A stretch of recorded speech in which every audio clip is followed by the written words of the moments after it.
What is going on, good people of the world? Got Caleb with Proficiency Plus painting, Floridian friend, and steward of the word, man. Love that. Love that. What's up, man? Not much, man. Having a great day so far. How about Good. yourself? Yeah, man. Great day. Great day. Just actually, man, I had a job interview scheduled for someone today at 9 o'clock, and they just texted me at 10:30 telling me they didn't, they had something going on, and they want to reschedule. And it's like, even though we need someone right now, Caleb, you got to have the standard, man. You got to have the standard because I just foreseen a job that I would send this individual to be there Yep. at 8 o'clock in the morning, and him saying, "Hey, I'm sorry, I couldn't text you or call you to let you know I had something going on." And you gotta be able to pay attention to the signs, brother. Yeah, Dan Martell talks about he's like if you have an important meeting with somebody, or if he has an important meeting with somebody, he schedules it for like 6 in the morning because if it's important to them, then they'll show up. And I like Oh that. yeah, there you go. That's a good. Yeah, absolutely. That's a good way to go about it too. So what's up, man? Tell me a little bit about why you scheduled this meeting, man. What can I do to help you? I'm gonna be very direct and brutally honest. Uh, so I've been having a real slump with the residential sales, Okay, and I've had this happen in the past, but it's been a can't couple sell them. years. Yeah, Okay, exactly. And so I'm not really sure what the problem is exactly. I don't know if it's I don't want to blame the market, but I just think that don't blame the there's market. It's not the market. The yeah, it can't market be the is market. high. But you were on our mastermind call yesterday, and you had everybody share like what they would price this house at, and I was like the lowest one out of all those guys. But I'm not trying to compare myself to other guys in other markets that are better at selling than I am. Yeah, But I really don't believe that like my pricing could be that much higher. I do believe that every time I lose a sale, I always ask why, and they always say it's price. So I feel like the price has something to do with it, but I know that if I was better at sales, I could sell at a higher price and they would be glad to pay it. What's your yeah. feedback? Well, let me ask you this. In your opinion, do you honestly feel like your price is too low, or do you feel like the value that you're offering in comparison to what you're charging is in the eyes of your customers is not where it should be? Because, well, and I'll follow up with this. Price is relative. Me and you could go bid the same job. Me and you are going to exude different emotions out of the customer because we're different people. And I have different strategies than you do on getting people to trust and like and want to buy from me. And that's from my 14 years of sales experience. Okay. So there's different nuances of the way I handle business than you do. We could be painting the same house. We could have the same amount of painters on that house. So my thought is let's dial into your sales process. You walk up to the door. I want to know what your process is. As soon as you walk up to the door, I need to be able to see if there's any holes in your process. Okay. Um, so the first part is, I'll go there, knock on the door, take a couple steps back, they answer the door, introduce myself, and then, let's say that it's an interior. I'll go in and chit chat with them for a minute or two. Try not to jump right into it, but kind of warm them up a little bit. And usually I'll try to wait for them to kind of bring it up. I'll try to build rapport there, in the foyer, at first. And then, so once we kind of start talking about the actual project, then I'll start figuring out what their scope of work, is, what they're looking to have done, what's the motivation for them getting it done. And then as we start to go through the house, I will kind of, ask more questions and I'll explain, uh, kind of what some of the different things that we offer are, and I'll also be kind of probing them for if they have a budget or if there is if they'd ever had somebody do this type of work before, if they have an idea of what it should cost, those kinds of things. And then I'll take some time, once I kind of have an idea of where I'm going to go as far as the cost is concerned, I will take a few minutes just to make sure that they understand, like the tiered package system, which is how we do our estimates. We kind of have like a good, better, best kind of Oh, get rid of that. situation. Really? Toss that out of the toss it. Just call it, you know what that does? What's that? Creates confusion. Really? You're assuming that people care. The average homeowner could care less about what paint you put on the house. That good, better, best is a strategy used for companies that subcontract work to increase to be able to offset, their very high labor costs. Mm-hmm. Right. Are you subbing? Yeah, absolutely. Okay. Well, I mean, it makes sense, but that's hurting you because in Florida, most companies don't subcontract their work. Do you know why? Why's that? Because they can paint year round. So generally speaking, it's not hard to staff employees. Most of the reasons why companies up north subcontract is because they can't keep employees throughout the year. It's hard because there's snow and there's elements that we don't have here. So you're creating confusion there with the tier pricing. I'd get rid of that and just go super paint on exterior, super paint on interior. Okay. And if you get someone that wants something else, just go from there. But out of 100 estimates, one person might ask me for a different paint. They just want to know that it's Sherwin-Williams. They don't care. Well, it's also the different levels of prep too. Like, they'll have No, different, dude, it's not.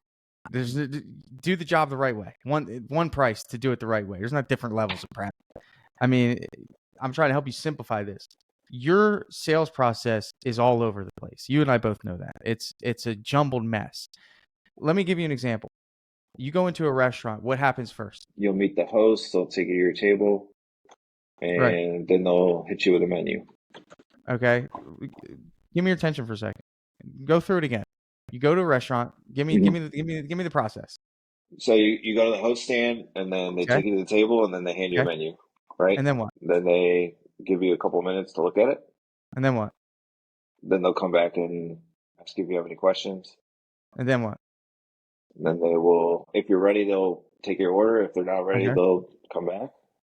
Okay. Then what? The whole Then they'll experience. take your order. Yeah, Take your order. Then they put it in the take your computer. order. And then they give it to the cook. The cook Mhm. makes the food. They deliver you the food. They ask if you like everything. They give you a bill. You pay the bill and you leave. Okay. You need to be able to explain your sales process the same way you're able to explain the restaurant process. You Yeah, have to and, firm it and up. I'm just taking notes over here on this other Yeah, screen. and that's fine. That's fine. But you have to be able to firm it up. So my sales process is this, okay? I walk up to the homeowner, I knock on the door, I have a brochure and a business card in hand. I introduce myself, I hand it to them, and then I start with a question. That question is, why am I here? What is the story? Is really the ultimate question. Okay? What is the story? And based on the answer to that question, that's how I determine my sales process. It pivots. Okay? It pivots. So you need to identify what you offer based on those questions. So I'm gonna be the homeowner, and I want you to ask me this question. I want to see how quick you can pivot. Okay.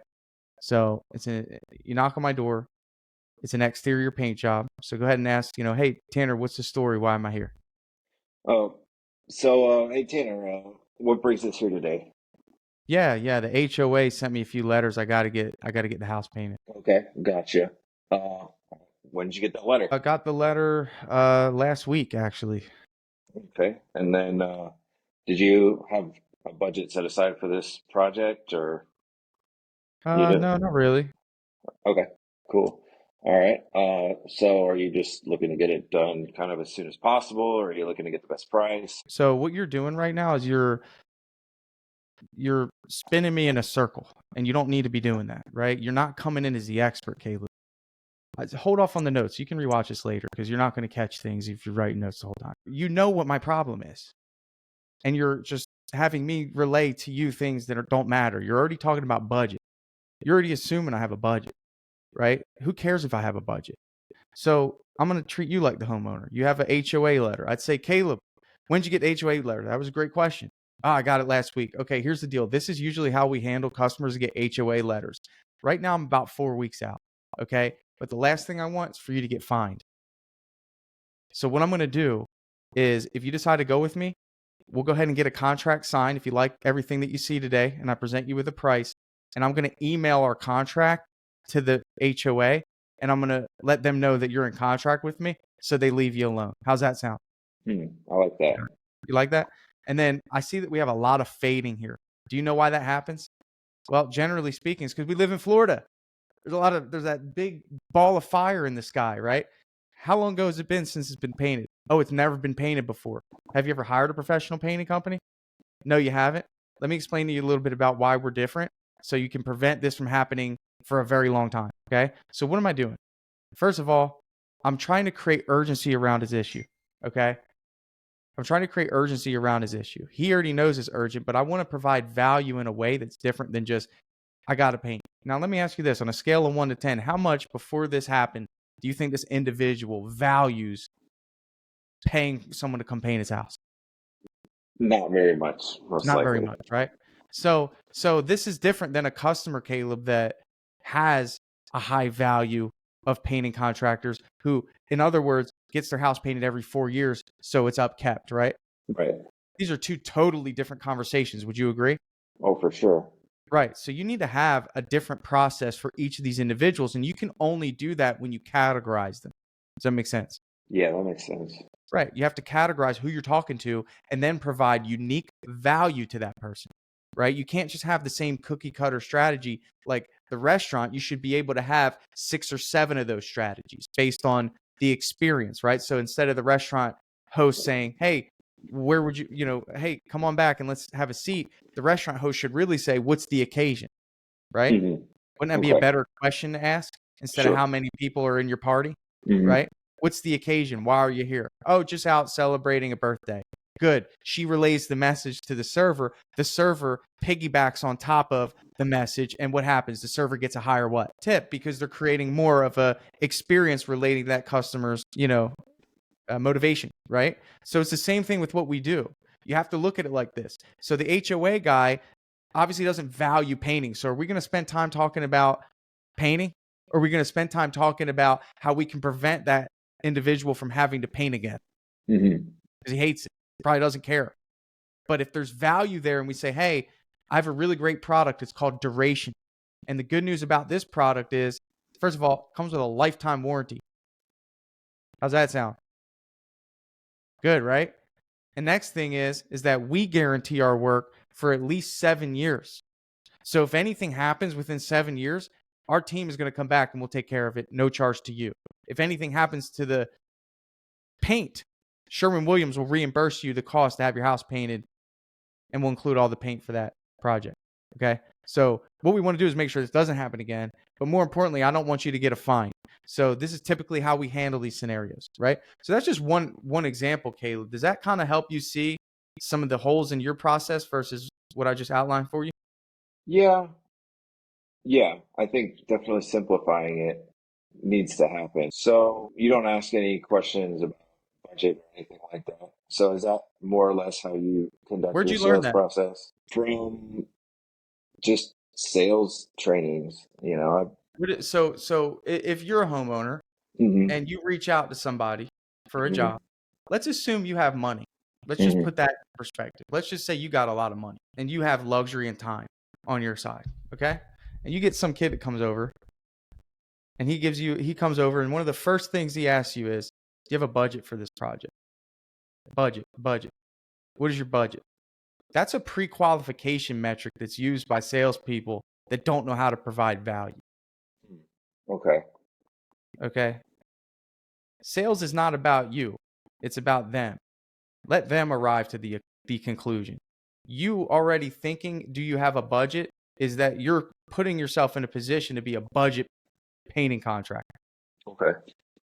You have to exude that your money. Everything that you do should make a customer feel like they're getting a luxury experience, like a 5-star hotel. Hmm.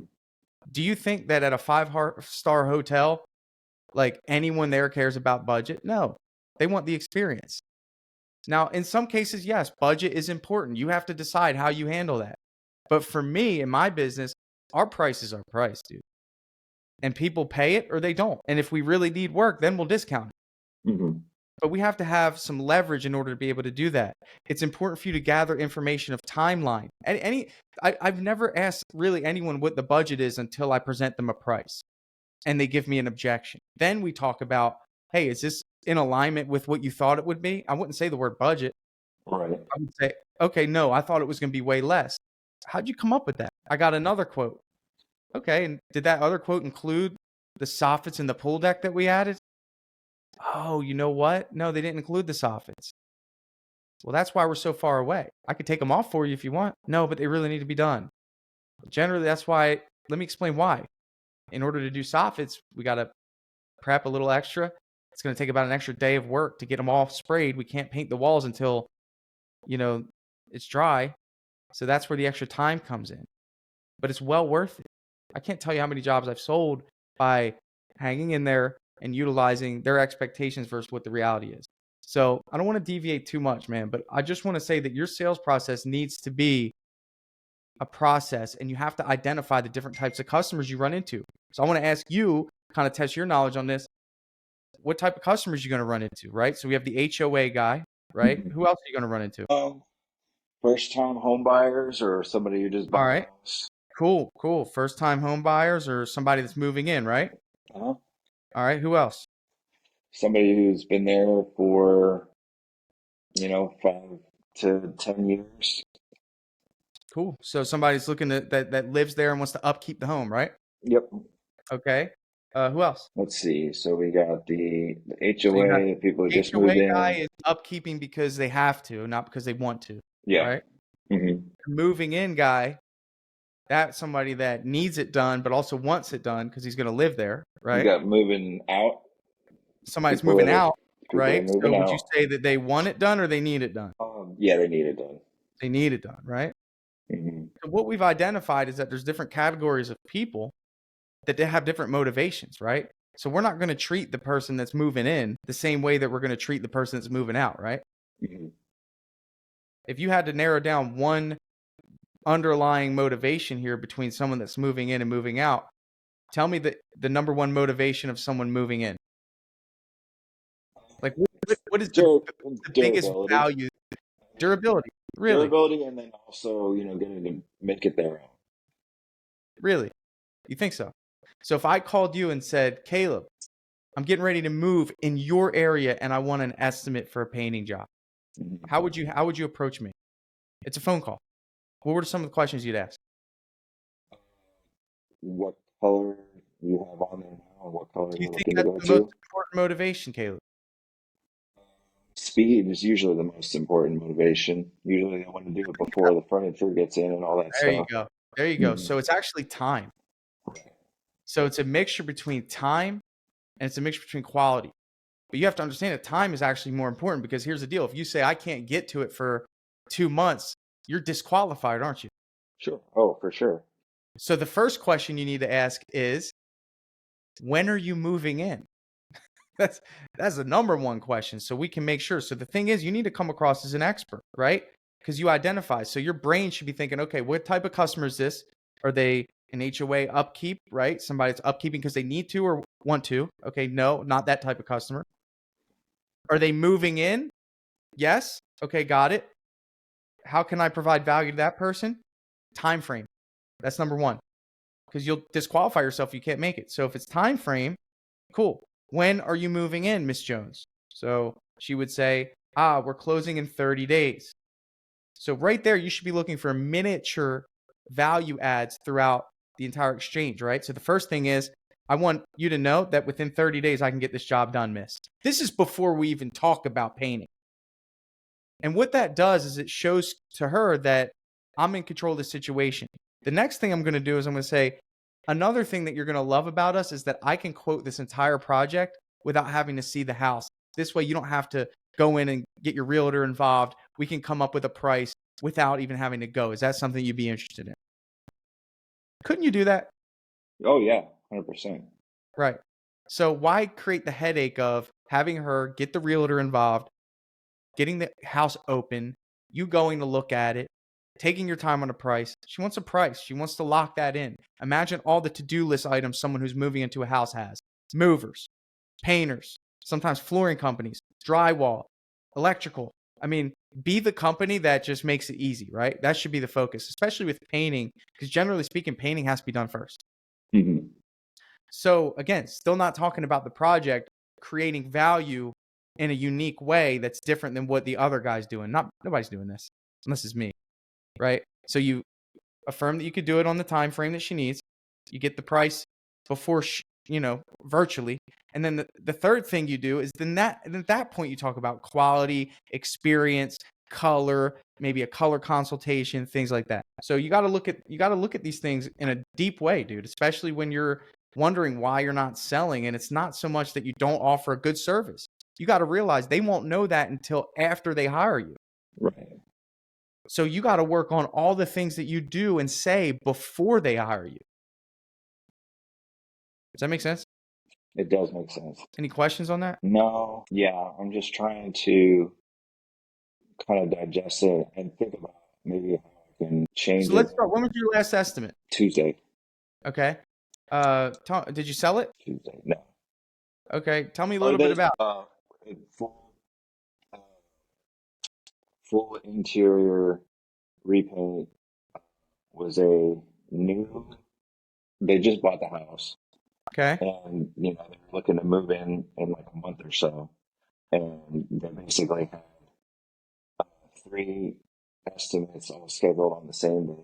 Like one was at 12, one was at 1, one was at 2. And so I think I was the first one and kind of You walked said through the it. full interior repaint, and they scheduled a few estimates as empty house. I assume they just moved in, right? Yeah, yeah. They haven't moved in. They just bought the house. They closed on the house on like Monday, and then we go in on Tuesday for the estimate.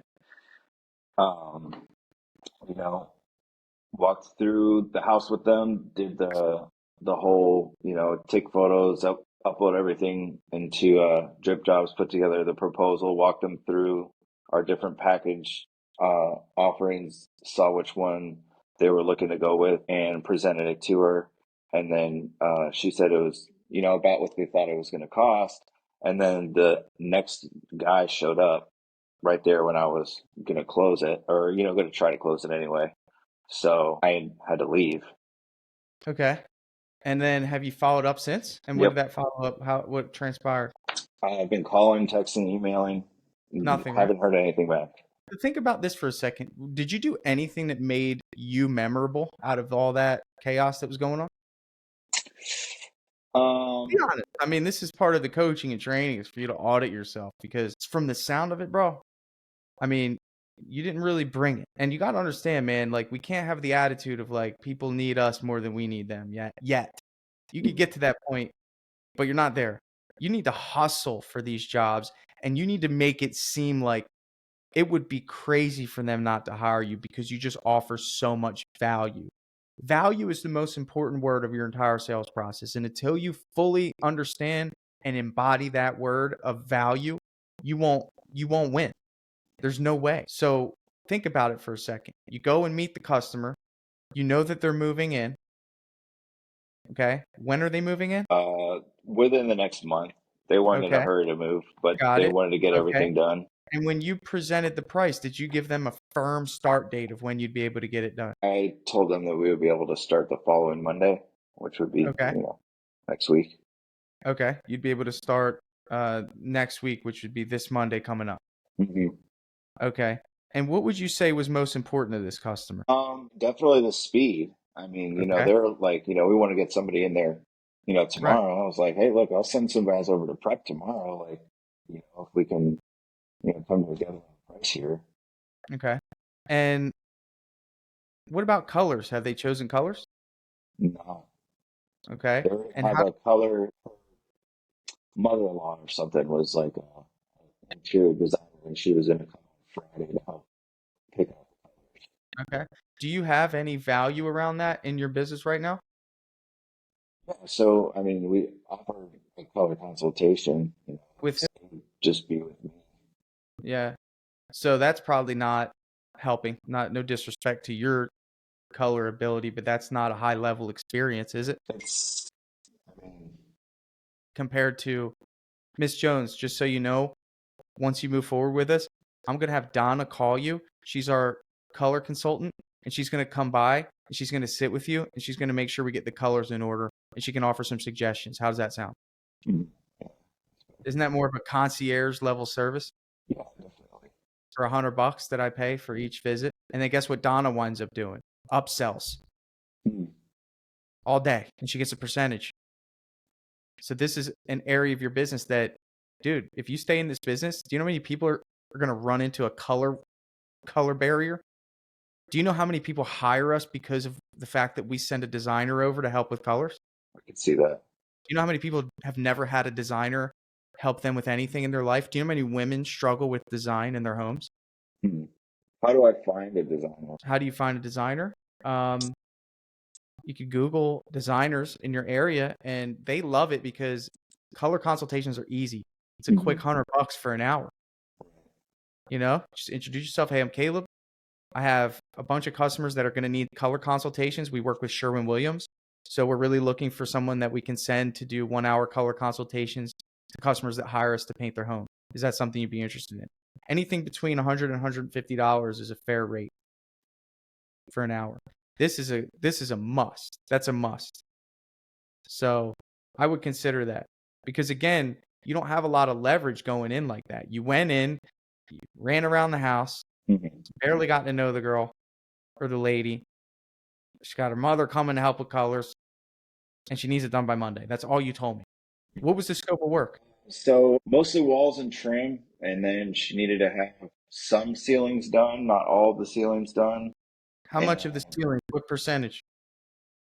2 rooms. Okay. So walls and trim throughout the whole house. 2 rooms need the ceiling done. Okay. Mhm.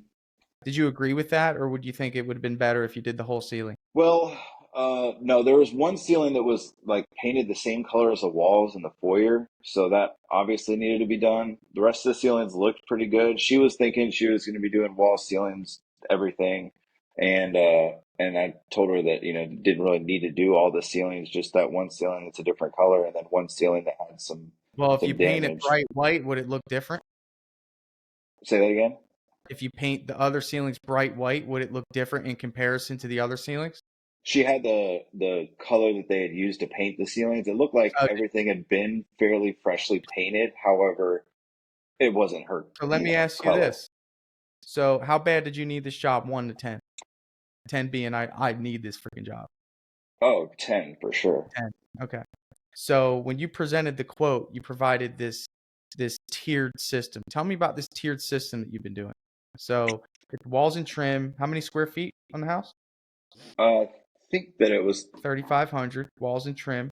Tell me mhm. your tiered pricing system and the prices that you presented. So we do silver, gold, and platinum. Those are like All right, our. what's in silver? So silver is super paint with 2 coats, no drywall repairs, and basically How a much? basic How much level did of that come prep. out to? I think it was like 10,000 and some change. Okay, and then what was the other ones? So I didn't write up the gold or the platinum because she just chose that she wanted to go the silver route. Probably would have been around Yeah, 15 for yeah. the gold. Um, and did the trim include the doors? Hmm. So walls, trim, and doors with the 2 ceilings. Hmm. So get rid of this package deal. Get rid of it. And you'll start to understand that, like, let me ask you this. Um, if you go to a restaurant, someone comes up to you and says, bottled Voss water, or would you like tap water? Which one would you like? Tap water's cheapest. And you're out to eat. Doesn't that make you feel inferior? Probably a little bit. Right.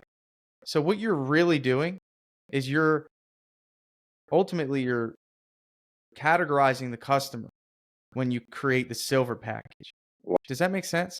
that makes a lot of sense now that you put it. You're putting them in a position to admit to you that they can't afford something. And that could be in front of a significant other. That can make the husband feel inferior if the money's not there. Mm-hmm. Ditch that stuff, dude. It ain't helping you. It's never helped you.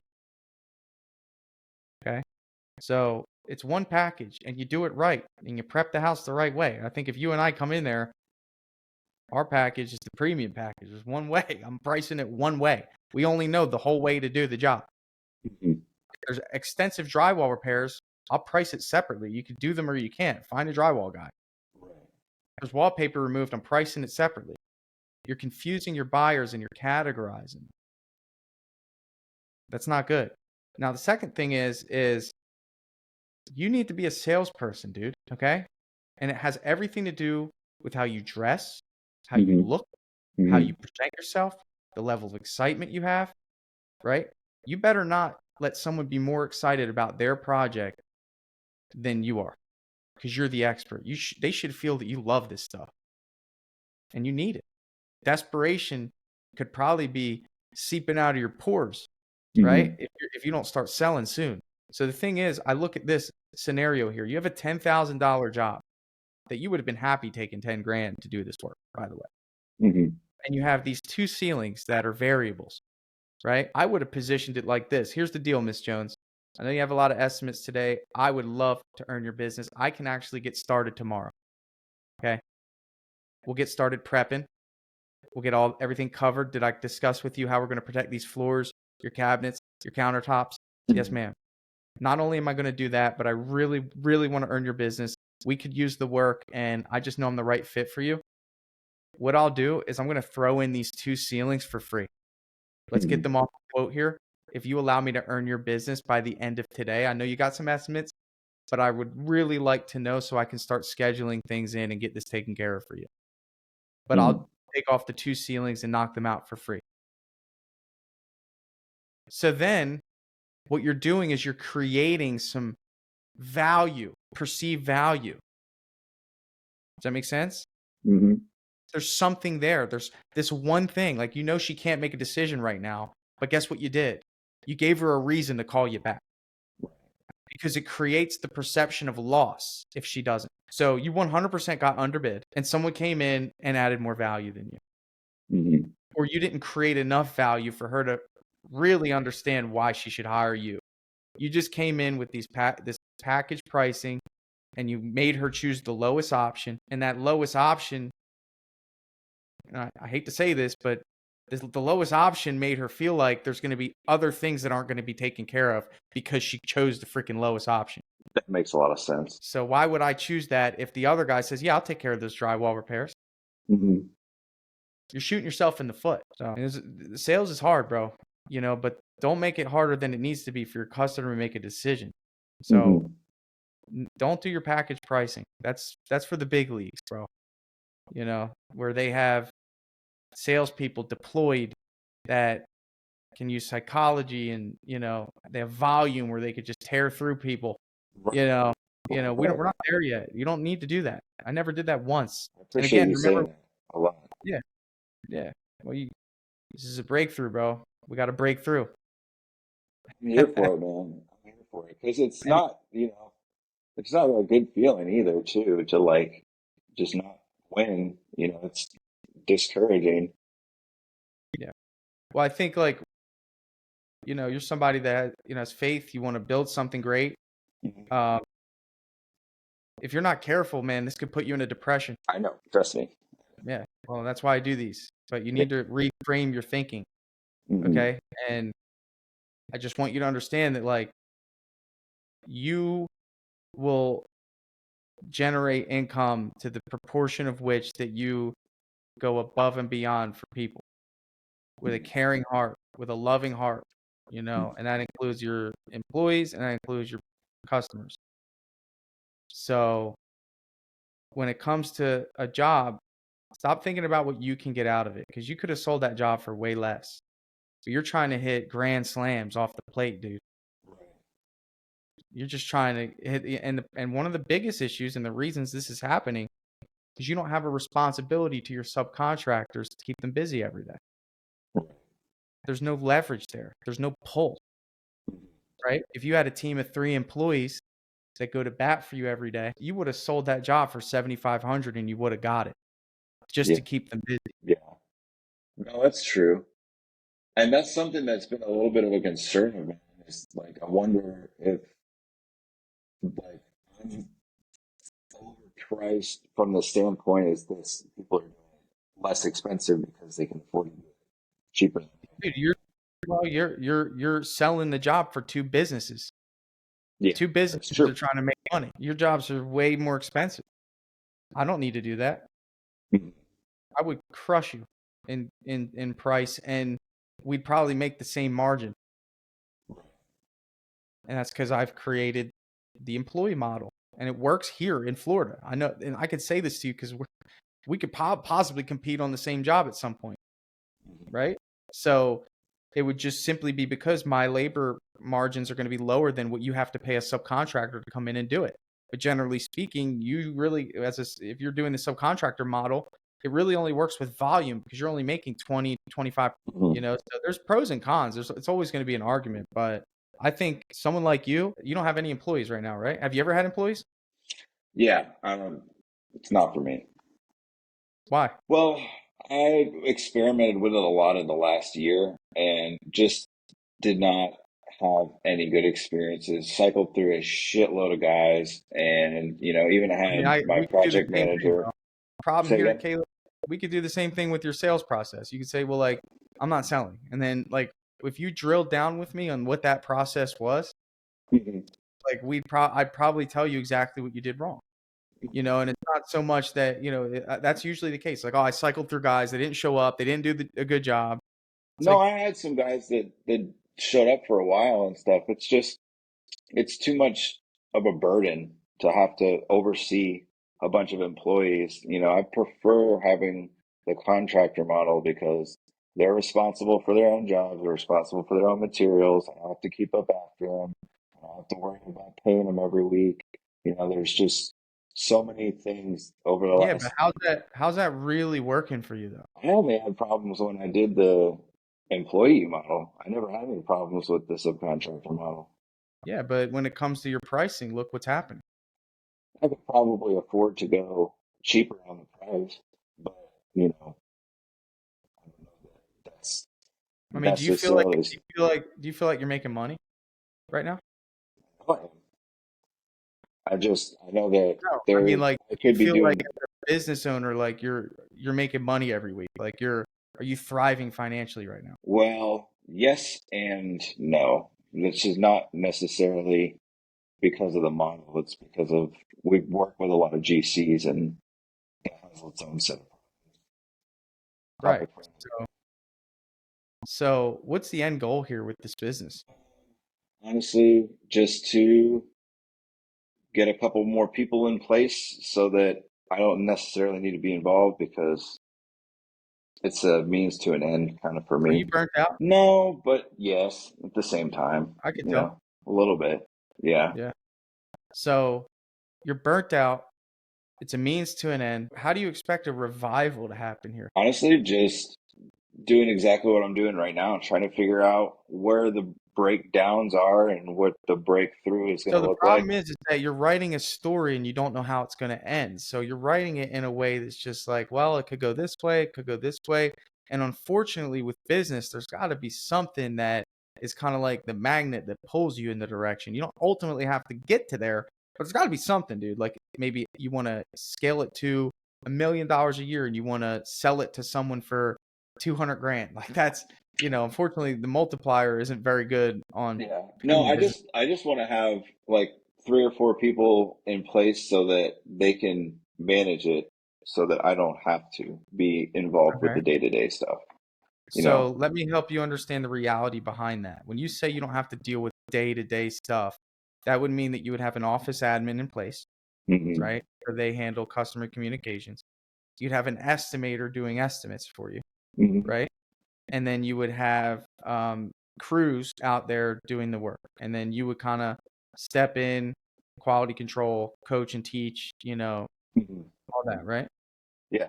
Well, that So that's was how it was set up at the end of last year. In October, I had two salespeople, project manager, and like 25 painters.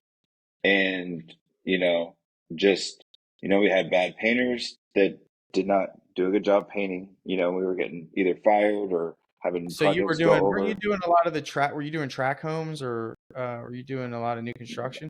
We do, yeah, we do a lot of new construction. We do custom homes.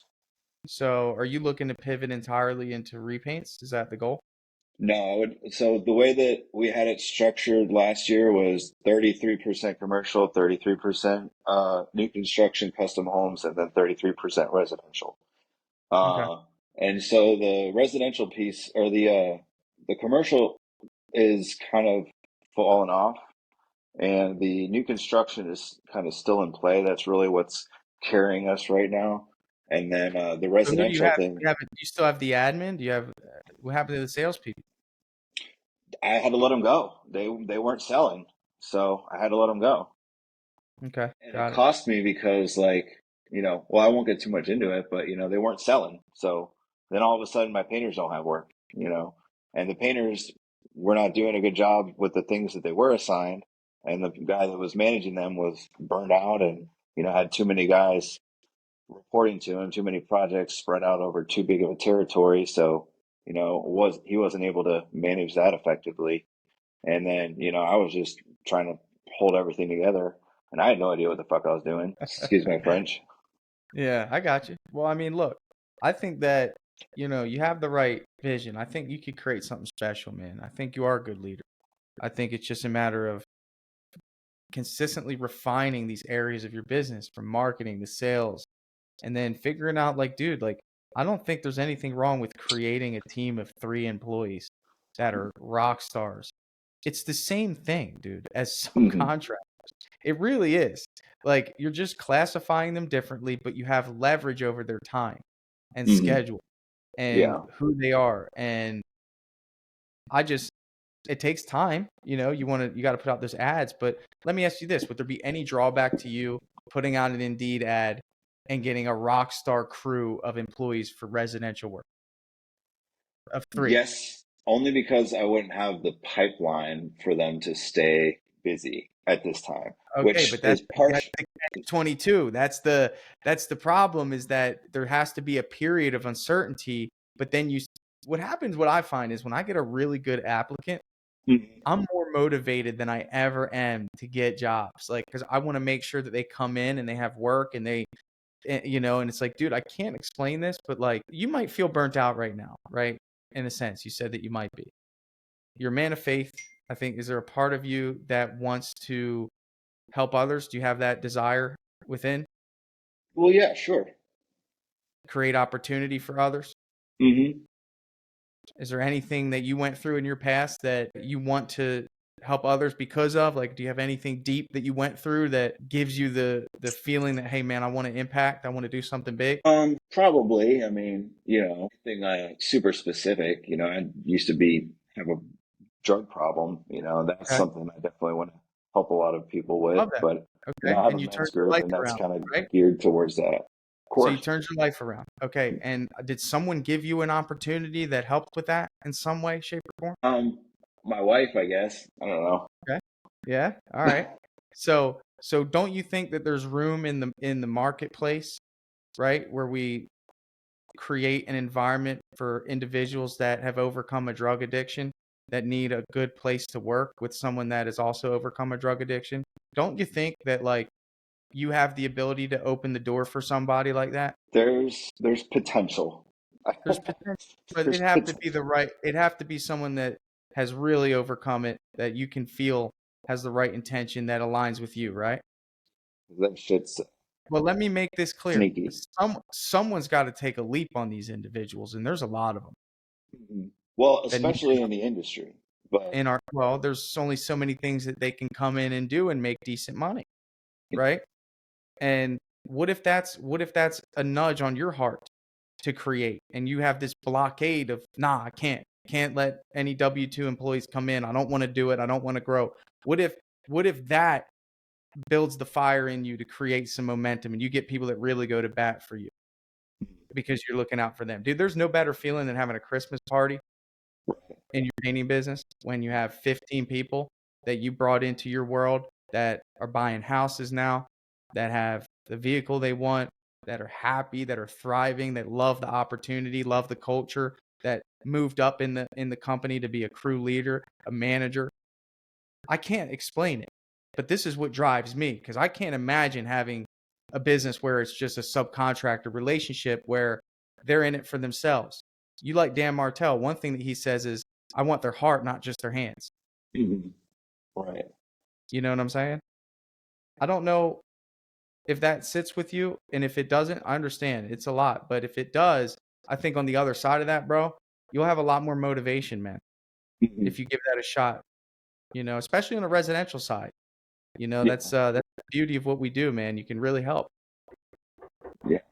I think there's a path to re-exploring it, but I just came off of that particular decision really screwing me big time, just not having the right guys. And And so, how did you find your guys? mostly referrals. I've had guys that I've worked with over the years that were good, Sure. and then And they would bring on people. I would implore you to invest in a real hiring process, Right. like a Yeah. real, Well, not give it just for a the real. painters, I mean, for, the sales reps and the project I'll be managers and honest like, with you, Caleb. I believe that the sales reps didn't get quality training. I know they didn't. That's why I'm like, I need to figure out how I can get my You need sales to process down so that I exact. can put it You have to into be able to an teach it. SOP and then I'll be able to train them. I don't want to go Right. and just hire somebody and trust that they know what they're doing because I don't, which is kind of what happened. You know, that's the shitty part about salespeople. They can sell themselves. It doesn't Right. necessarily mean they know what they're doing. Well, I don't think you need a salesperson. I think you need an estimator if you get somebody, and that's a different conversation. But um, you know, we can get there at some point. But was this helpful for you, man? Yes, absolutely. Yeah. Well, I'll be seeing you at the gathering, right? You coming? Yeah, I can't wait, bro. Looking forward Cool, to man. it. Yeah. I don't think did you come last year? No, I didn't. I didn't know that was a thing last year, but Yeah. May 10th, man, Yeah. I'll be there. Yeah. Cool, man. Well, I look forward to seeing you, bro. Well, thanks for booking this, and you know, try some of those strategies in the sales process. Listen to what they're saying, and then find unique value propositions for each individual customer, man. I think that'll make a world of difference. I would ditch the tiered process, just one price, and then go from there. I love it, man. I appreciate your All right. time a lot. Take care of yourself, man. Cool, brother.